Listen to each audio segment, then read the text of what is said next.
Hi guys! For today's video ay magluluto ako ng aking sariling version na mang-inasal kuno. So yan guys, tiwala lang ako sa sarili ko kasi wala ganun talagang nanay. Minsan, tiwala lang sa pagluluto para sa mga anak. So yan guys, huwag na natin patagalin yung aking inasal na manok. Homemade inasal na manok. So, yan guys, yung ating inasal na manok. So, ito, ating ihanda yung ating titimplahan. Ang unang gagawin natin guys is maghanda ng malaking bowl. So, yan na yung ating isang buong hita ng manok guys. Malinis, may hiwa na siya.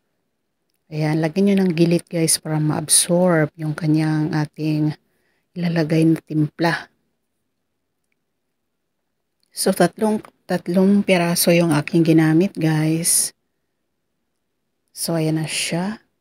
Lagyan natin ng 1 kalahating pakete na oyster sauce. So, yan. Simut-simutin lang natin siya kasi sayang. Lahat ngayon, mahal na. Alam na natin yan, guys. So, yan. Medyo kulang pa. So, nagbukas ulit ako. Magbubukas ulit ako ng isa pa, guys. So, tingin ko medyo aalat na siya kapag ubusin ko siya. So, lagay lang ako ng mga kalahati. Sunod naman natin guys yung Sprite. Ayan. Mga 200 ml yata yan siya guys. Pero hindi ko pa rin siya ubusin kasi parang tinola na siya guys. Tama lang pang marinate siya ang ating gagamitin. So, yan. May tirang kaunti. Tapos ating ang lamas-lamasin. Ayan. Malinis naman ang kamay ko guys. Naghugas ako kahapon. So, yan. Make sure lang natin na malamas natin siya ng husto. Yan, lahat ng side niya. Lahat ng party niya. So, yan, ma-absorb na yan guys kasi nakalagay na yung mga gilit or nakaslice na yung mga part na medyo makapal yung laman. So, yan guys, iset aside lang muna natin siya. Babad natin siya bago natin siya iluto at least mga 1 hour. So, ayan na guys, after 1 hour, lalagay na natin dyan guys sa ating kawali.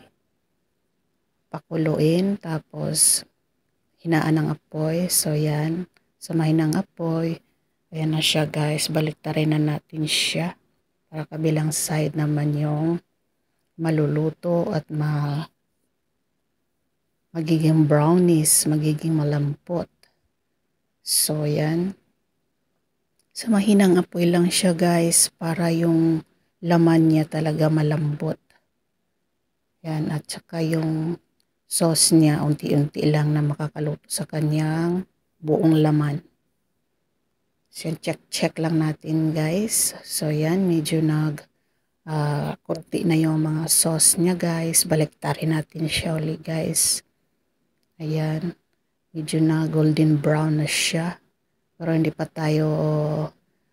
tayo kontento niyan guys. Kailangan pa natin yang baliktarin hanggang sa talagang magiging caramelized na yung kabila niya guys, both side. So yan, malapit na siya. Pakulo na lang natin siya ng mga ilan minutes.